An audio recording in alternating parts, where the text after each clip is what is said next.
start your own passive online income. Your online success starts now. Welcome to the Online Success Podcast with Michael Brown and Justin Lewis.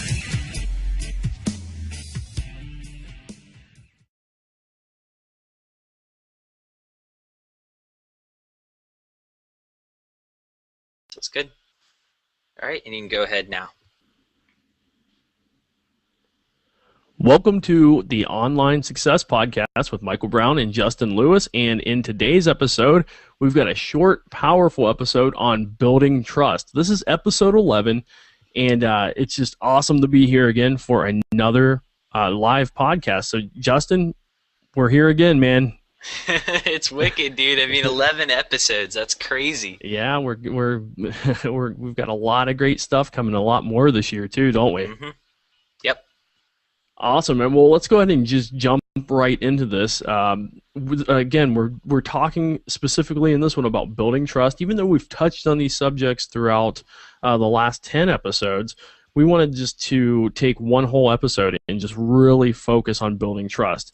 Because trust will help you increase sales and conversions on your website. Okay, those are great things. You want to increase sales and conversions because there's nothing better than when you can increase sales and conversions on the same amount of traffic.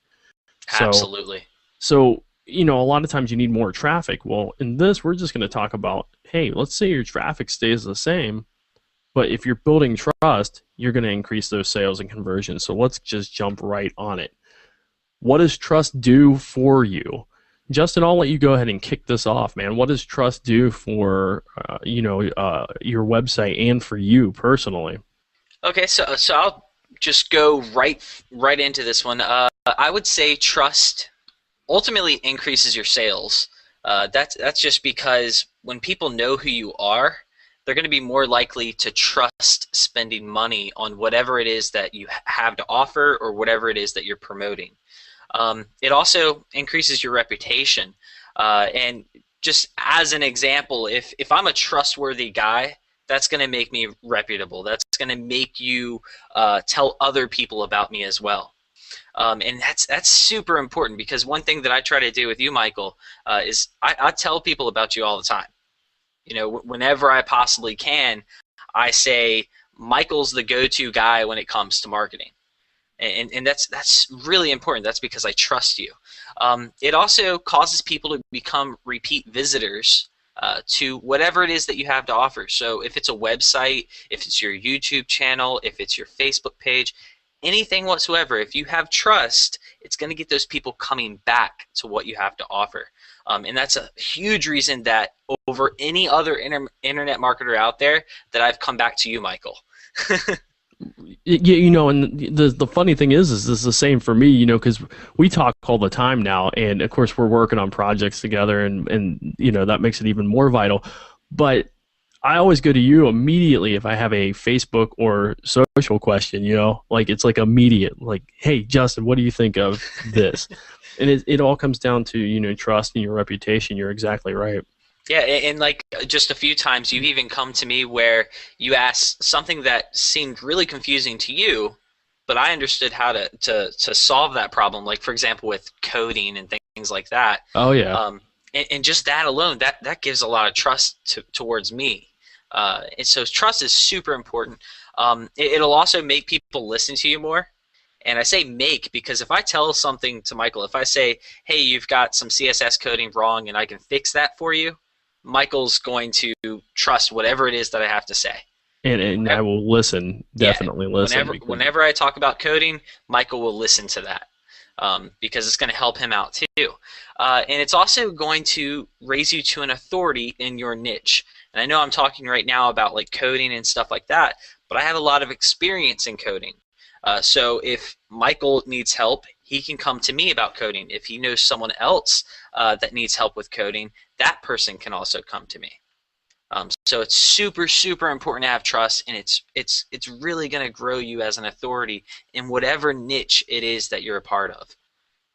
And right with that, like our students will come to us immediately for questions. It could be about their website, about getting traffic, about raising their income, and they listen to that. So likewise, you guys listening out there, if you're in, a dog niche or whatever kind of niche market, if you're building trust, you can greatly increase, your visitor count, your people coming back, and just all these things that Justin just mentioned, including sales. Obviously, the most important probably, but Yeah, and I'll give two really good examples of trust and why it's important. So the first one is, let's just say you're looking to buy a computer, and you're looking between two different types of companies. You have a company that you've never heard of. It's completely random, and it has a computer that looks cool, but you've never heard of this company. And then you have the other option, which is a company that you have heard of. So, for example, Apple or HP or something like that. And they have a computer that's just as good. You're more than likely going to go with the company that you've heard of. It's common sense. You don't want to just buy from some person you've never heard of that you don't trust. You want to buy from a company that has that reputation and has that trust from their already existing followers, which may also be you. So another good example, because Michael, you just mentioned like our members and stuff like that when they come into the university forum and they ask questions. They have so many places they could go ask these questions. But instead, they go to the forum and they ask us directly because they trust us. They trust our opinions, hopefully, over many other people out there, because there are a lot of scammers in our industry, Michael. I know you know about that. Yeah, there's a lot of craziness. Yeah. So just by having trust, that's really, really going to give you a lot of value, and it's going to increase the amount of, well, pretty much everything. So. Yeah, definitely. So this is what your site must be. You've got to have these things within and on your site to help you build your reputation and help you build trust. And a lot of them are like just common sense things, but we get busy and we forget about them. And I'll just go through these. First, make sure your site is clean and neat. And Justin and I have mentioned this before, but always think Google. And the reason I say think Google is because if you go to Google and you look at their search engine and how they lay out their just everything, basically, not just on their main search page, but all of their stuff, it's very neat and clean. Just there's only one action you need to take on their search engine, right? Search for things. So when you first go to the search page, to google.com, that's all that's there. It's just very cut and dry. Here it is. This is what you need to do. So make your site clean and don't have clutter everywhere. I'll say that's a big reason that I go to Google versus Bing. Because Bing has lots of graphics and all that stuff and everything, but I will say, go ahead. I will say Bing is much better now than it was a few years ago. Heck yeah. And, their results are good too. So there's not a whole lot of clutter on that. But I think more of an example is going to Google over Yahoo. Yeah, that's a great example. Because Yahoo has all their, it's like crazy on there. You go there and you're like, okay, it's just whatever, all over the place. But it's very distracting. That's another really big thing, and that's why clean and neat is super important. So, and with clean and neat, just make it easy to navigate. Don't have clutter everywhere. Don't have 400 advertisements in your sidebar. And I'll mention this one again in a second because it's just don't have advertisements all over the place. It makes it harder to navigate, and it does clutter everything up. And just have everything organized. So have your text on your pages organized and neat and easy to read. Have everything organized. Have categories and white space. So I know Justin and I mentioned that in a previous episode. Having white space between your text. So don't think when you're writing a post, don't think in the terms of writing a book. Make it to where it's, if you have to space it out and you only put in two sentences together or 2 lines of text together, then use a white space. It just breaks up your text more. It doesn't look as blocky too, and that's a really, really good example too. Is like books. The internet and the physical world are 2 totally different things. Yeah, totally different. So throw out the grammar when it comes to spacing on your website. Um, have your site, if you can get a theme that's mobile and responsive ready, use that. It's pretty simple to do now. 5 years ago, it wasn't as simple, but now the way everything's going, everything's almost all mobile and responsive ready. And so when you're installing a theme on your WordPress site, you can actually look up and find responsive themes. There's a lot of free ones out there. There's a lot of good paid ones out there. Yeah, woothemes.com has a lot of free ones that work really, really well. Yeah, they have some nice looking ones too for free. Yeah, and also just to touch on that super quick, there's also WordPress plugins out there that you can install on your already existing website that will make it mobile friendly. And I'll include one of those inside of the notes just to give you an idea of something that I've personally used in the past.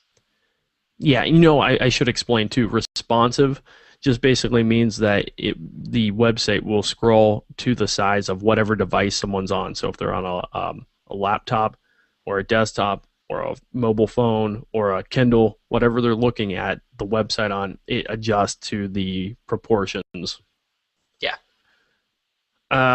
Let's see. So the next thing you need to have on your website, especially if you're making it any somewhat personal, which I do suggest if you can make the niche personal, have an About You section. So I know if you go to nicheoptimizer.com, you'll notice that Justin and I have our bios on there. If you go to michaelsbrown.com, you'll notice I have my About You or my About Me page.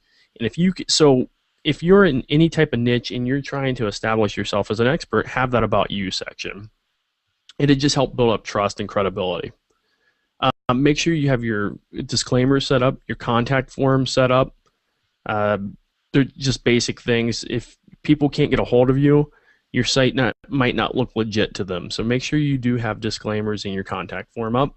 That's a huge no-no. If you don't have a way for people to contact you, God, I would never buy something from a website if I could not contact the person. Right. And even if there's not disclaimers, sometimes not seeing disclaimers makes it seem kind of fishy. Maybe they're trying to go around something or something like that. But yeah, I agree with you. If you don't see contact form in some way, it just does it looks very suspicious. Yeah, even if it's just an email address, that's all it has to be. Mm-hmm. And make sure that your site doesn't have any major flaws. And what I mean, it could be graphical flaws. It could be, let's say your header is completely broken and it just, it's out of place and it looks terrible.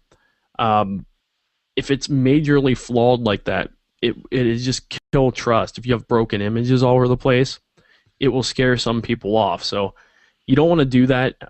What you can do also, and this is something that Justin and I have to do every time we do an update with the university, is we have to go into 3 browsers and look at it. So we go into Google Chrome, and then we'll go into Internet Explorer and Firefox. And the funny thing is the first time we do it, everything's all different in all 3 of them. Yep. So it all has to be corrected to look good in those. So what you should do is just look at your blog in all 3 browsers and just see what they look like. Yeah, and if you're not really editing code, usually they'll look all right if you're just using the base template of a theme, like a WordPress theme. So a lot of times, if you're not editing the code, you're not adding lots of crazy things to your website. A lot of times, you won't even have any flaws whatsoever, because most themes are pretty ready for all browsers. Right. Yeah, it's just good especially if you start adding different plugins and such too. Yeah. Just double check, make sure it looks good. And the way I always think of this is if you look at your site and you think it looks absolutely hideous, then you might have a flaw in there you need to fix. So if you look at it, you can go, okay, it's decent looking, because we judge ourselves a little more harshly than other people do. If you feel like it's decent looking, it's probably pretty awesome looking, and other people are going to like it, so you don't have those flaws in that case.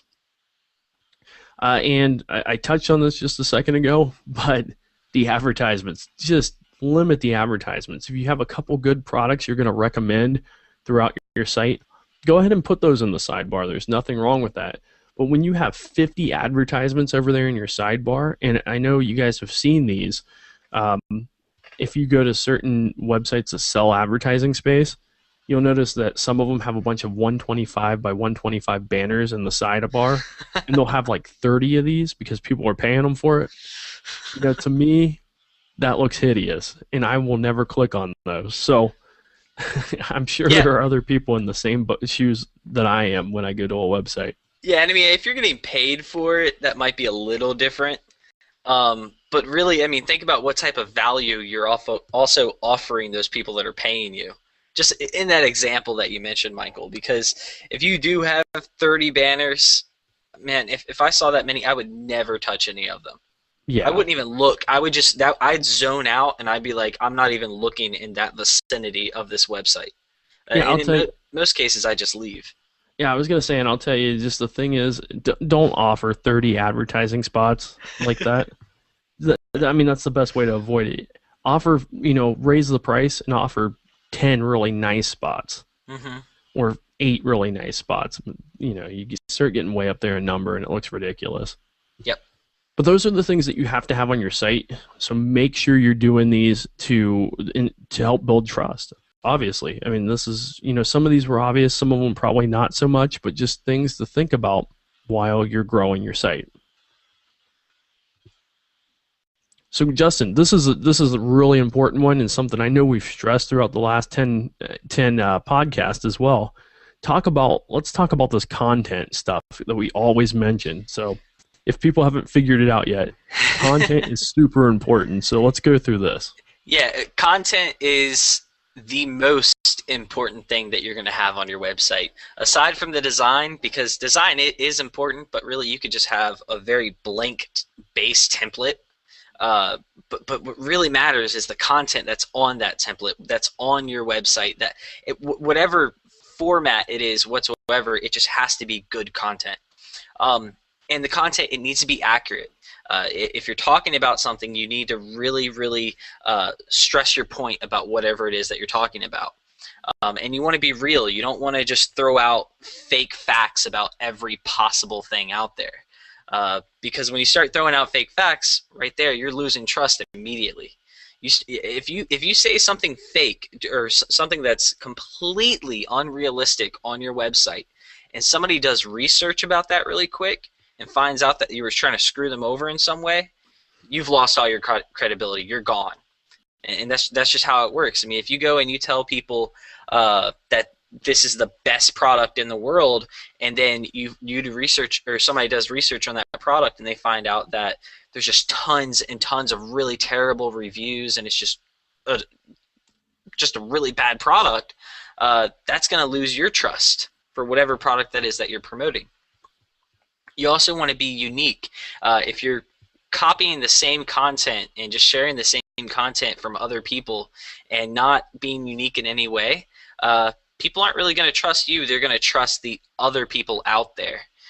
So if you're just copying content off one website and pasting it on your website, it doesn't really give you much value. It doesn't give your visitors much value.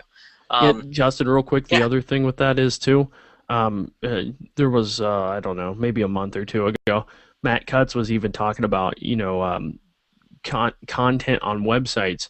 Even if you don't copy someone's content word for word, but if your content's pretty darn close to someone else's, Google doesn't want to show that similar content as, let's say number 1 and number 2 in the search engine, because it's the same thing that people can get from from site number 1.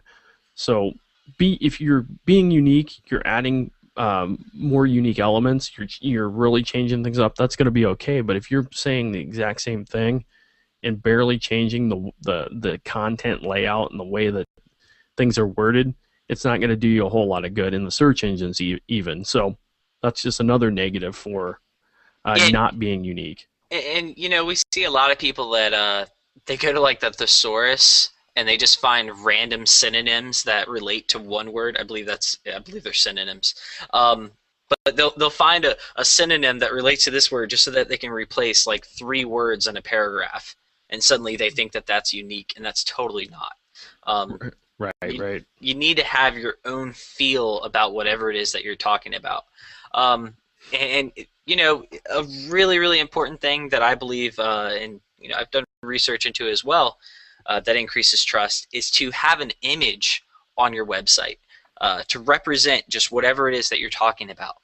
And for anybody listening to the podcast, we have an image up that says "Spiders hate peppermint." But along with that image, it also has a picture of a spider and a picture of peppermint, and that alone increases the trust behind that image and behind that statement in itself. If you saw a text version of something that said, what was that quote, or what was that thing about bears recently that we talked about? um, I don't remember. They like cinnamon or they hate cinnamon or something Yeah, like that. something like that.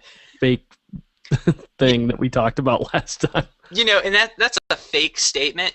But if you took the same fake statement, now this is just as an example, you don't want to be posting fake stuff all over the place.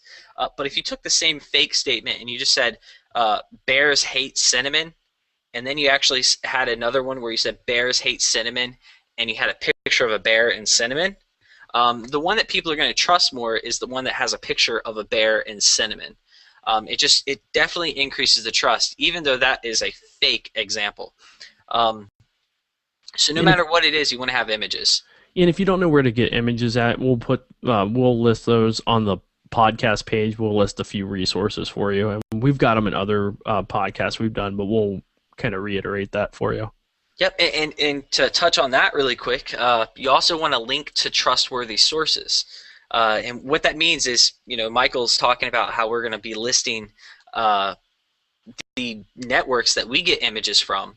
So we're going to link out to those. We're not going to link out to just some random image directory. We're going to link out to the ones that we personally trust. So if you're ever linking out to anything on the internet, make sure that you trust it before you send other people over to it. And that's really, really important to do, because it can hurt your credibility, but it can also hurt your search engine rankings if you're linking out to scammy type products and things that have, I'm just saying as an example, that have lots of slurs all over it, or maybe have inappropriate content. Mm-hmm. So another very important thing that I believe everyone should be doing in today's age, at least on the internet, although you might not be able to right now, most people should, is to have an image of yourself somewhere on the website. And if possible, maybe in the right sidebar, or maybe in the sidebar of your website, maybe in the footer, or maybe even somewhere near the top, because that alone, that's going to build trust immediately. Because when we're on the internet, when we're browsing the internet, like for example, when we're on Google, you'll notice when you go to the Google front page, there's no images of people, and it feels kind of lonely. But when you have an image of yourself, when people land on your website, immediately they're like, well, this is a real person, so I'm actually going to pay attention to what they have to say. And also, to touch on that too, you also want to make sure you're using things like Google authorship. Google authorship is really important, and I'll include that inside the resource notes too, a link to a plugin that you can use for that. And what that'll do is that'll actually take your Google Plus image, so whatever image you're using on Google Plus, and when people search for something in Google and your search results come up in Google, if you're using Google authorship, you can also have an image of yourself next to that result. So if they're saying how to ride a motorcycle, and let's just say, for example, my face comes up on that, that's going to increase a lot of trust. That's going to increase the amount of click-throughs that I get to my website. And then once people are on my website, they're already going to know that I'm a real person because they saw my image before even coming to it.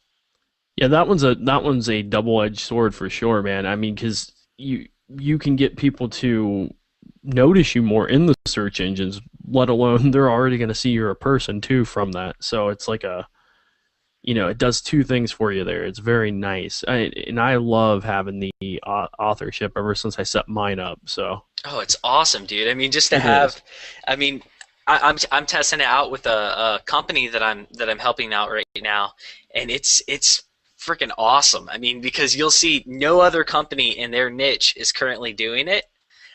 So you'll see the first 10 results, and you'll scroll down, and they might not be number 1, but let's just say they're number 5.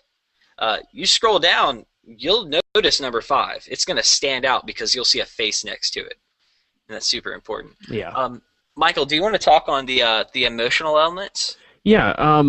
What you want to include in your writing and in your style as you start getting better at putting content up on your website, you want to try to use some emotional elements like love, hate, fear, desire as you're going. So you want to theme some of the stuff that you're writing about, and some of the phrases that you want to use can be those words themselves. You can use love and hate and fear and desire, but use those emotional elements as you're writing. So what we mean by that is get personal where you can. So if you're writing something, and I'll just throw one out there that I used, and it wasn't to used as a gimmick or anything, but when my wife broke her arm last year, and a lot of people didn't know what was going on because I hadn't been as active as I normally would have been, and I let people know about that.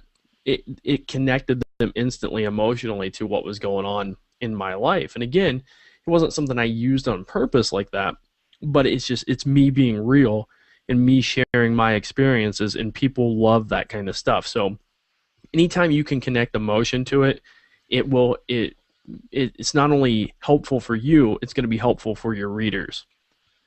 Yeah, and I agree on that too, because if there is a product, just for example, in my experience, there have been certain products that I really did not like, and to be honest, I hated them. I'll go ahead and I'll state that. I'll say, I really hated this, but you know what? I really loved this. And then I'll lead them into something else, and that'll also give you trust.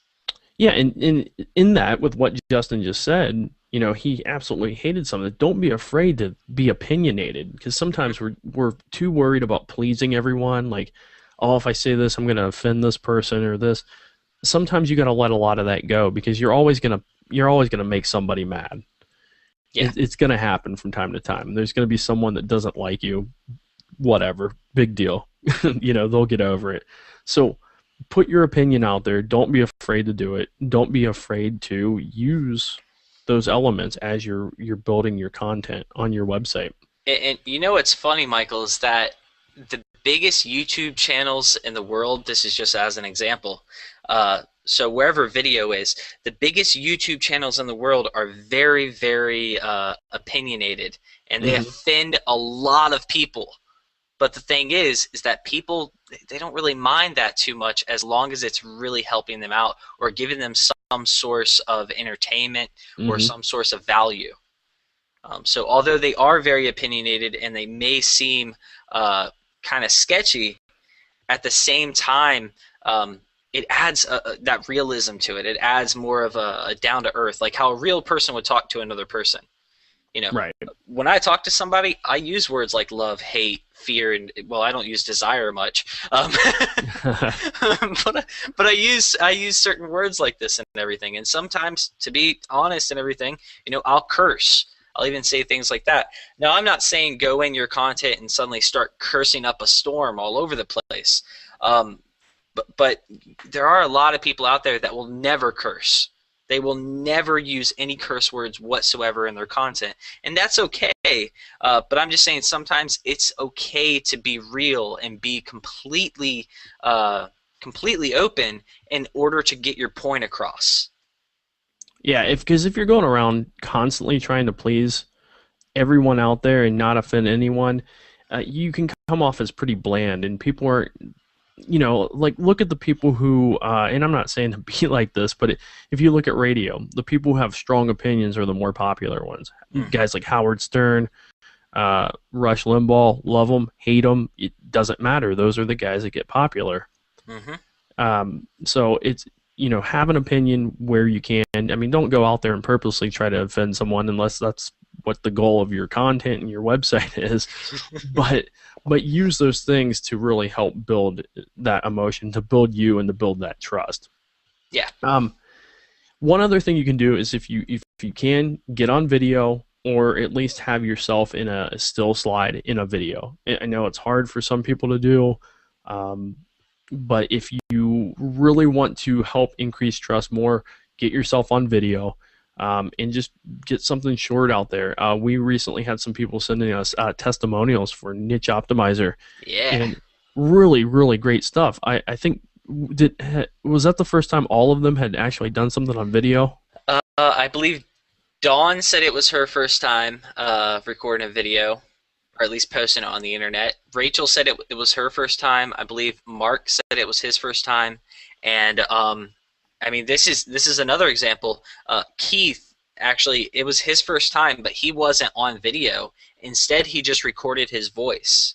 Mm-hmm. And that's also something that adds a lot of trust. And it's super, super important because then it separates you from the rest of the web. You know, usually you see images. Anybody can fake an image, to be totally honest.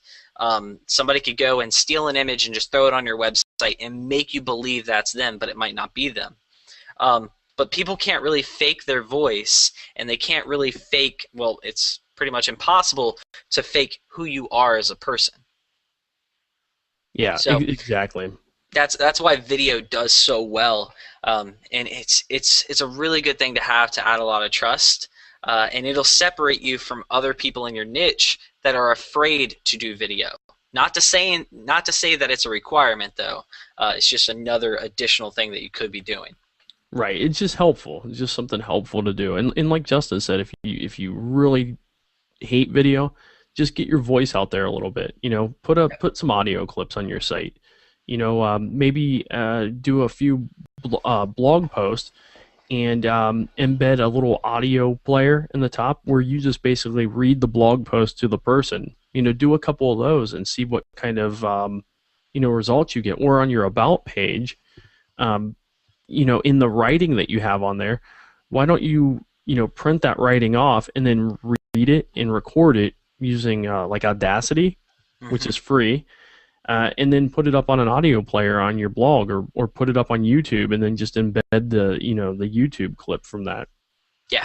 We'll put some resources on the podcast page for you because I know I just gave off some resources there that you can use, but it will help build trust. So, and especially on that About You page, if you don't want to be on video, but you still want to have your voice on there, give people that option to just press a play button and hear your voice.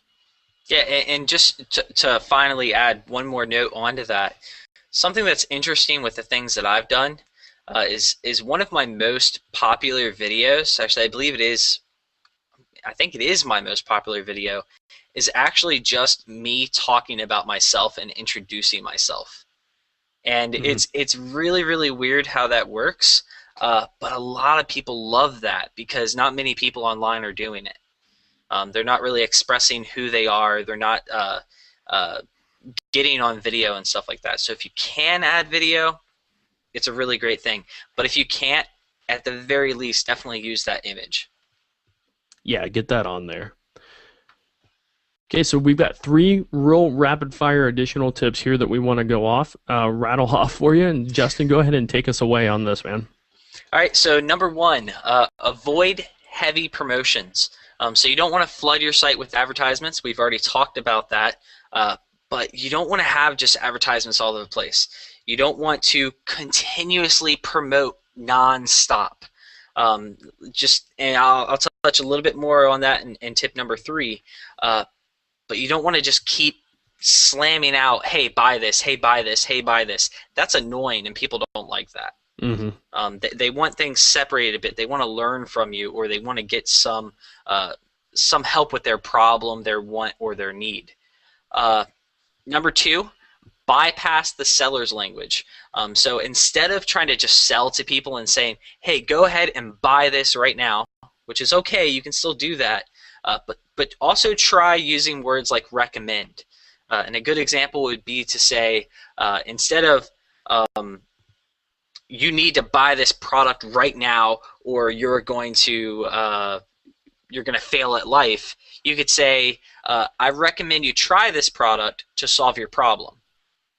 And by saying recommend, it really, really takes away that seller atmosphere and adds on that more personalized atmosphere. And I want to throw in there, we practice what we preach on this, because if any of you are out there, if you're on my email list, if you've had contact with me, if you read my blog, if you've seen my stuff that's out there, you'll notice when I promote something, I'd say 98% of the time, it's a very high percentage, I've used the product. In the only very few circumstances have I not been able to use a product that I recommend.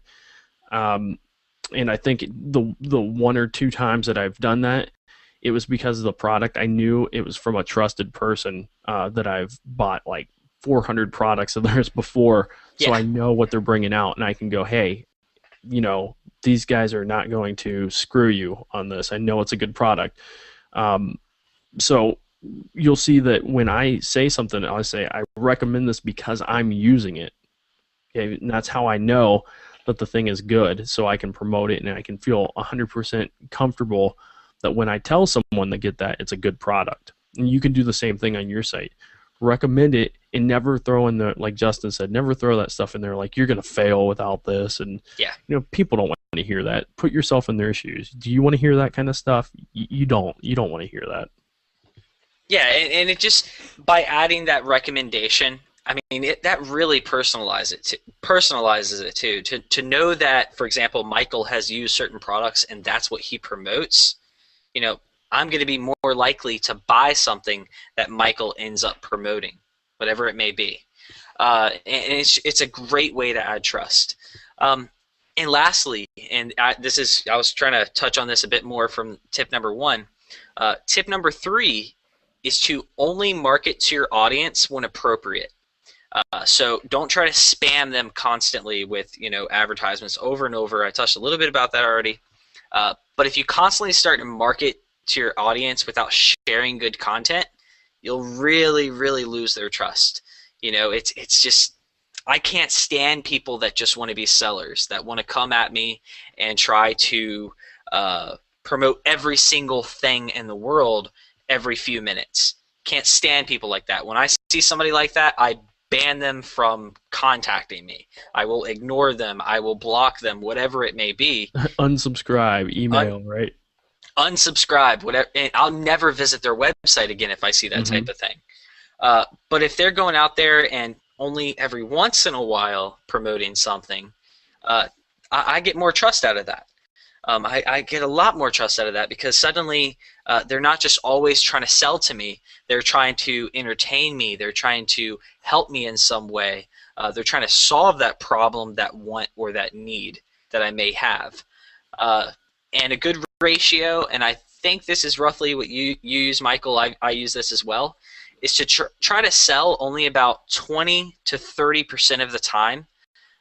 Is that pretty much what you use? Yeah. I mean, that's pretty much the norm for me.